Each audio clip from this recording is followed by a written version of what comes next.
Hey, what's going on, guys? The Horror Man back with the next review of the Fangoria challenge. This time, Jason and I watched The Boneyard.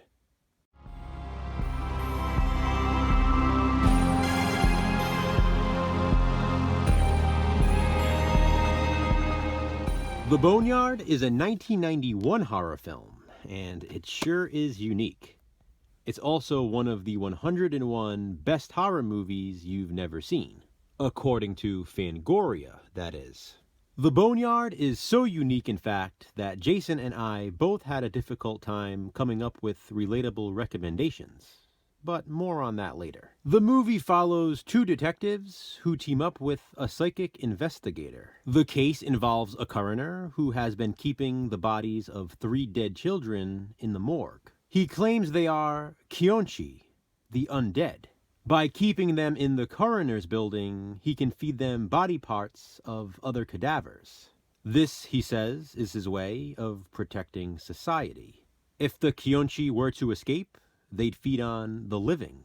Of course, no one believes the coroner, hence why the case is under investigation.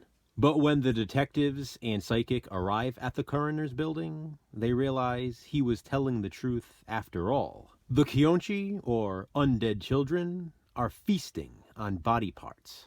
Fittingly, it's Thanksgiving, and the coroner's building is even decorated for the holiday. I always say there are just not enough Thanksgiving horror movies. Well, this is another one. As the vampiric zombie children move on from the dead to the living, those trapped inside the morgue must fight for their lives. Phyllis Diller's character, Miss Poopinplatz, works the graveyard shift at the coroner's building. This is her only movie appearance with her real hair, since she usually wore wigs. Miss Poopinplatz also has a pet poodle, which you can see right here. That's the thing most people who have seen this movie associate with it. As this DVD cover art spoils, the poodle becomes a zombie as well. And interestingly, for some odd reason, it grows to a monstrous size. I'm not sure why really, since the kids remain as their original sizes. But regardless, it's awesome. Who doesn't want to see a monstrous zombie poodle? Speaking of, the practical effects are pretty fantastic in the Boneyard. They're cheesy, yet creepy. That's how Jason described him, and I agree with him. Even the giant poodle, it's funny, yet intimidating. The undead children are especially creepy, though. They're genuinely scary. There's another character, too, that becomes a zombie, which I won't spoil, but that one looks amazing. I really like the morgue setting of the Boneyard. That's where most of the film takes place. As a matter of fact, that's where the title of the movie came from. The Boneyard is the nickname for the morgue.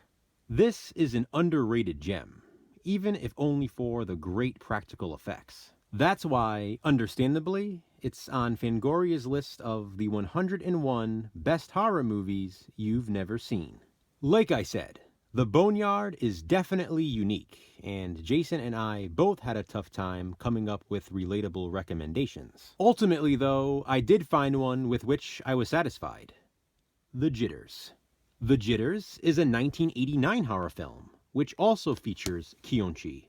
In this one, the undead are hopping vampires. Like The Boneyard, this one also has a very wacky tone.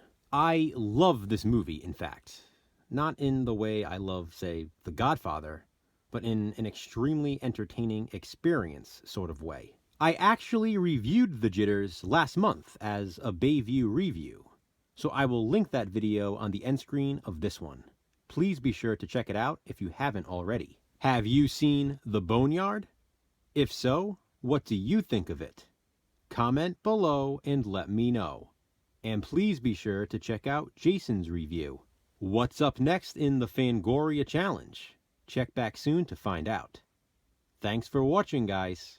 Hit that thumbs up and be kind. Subscribe.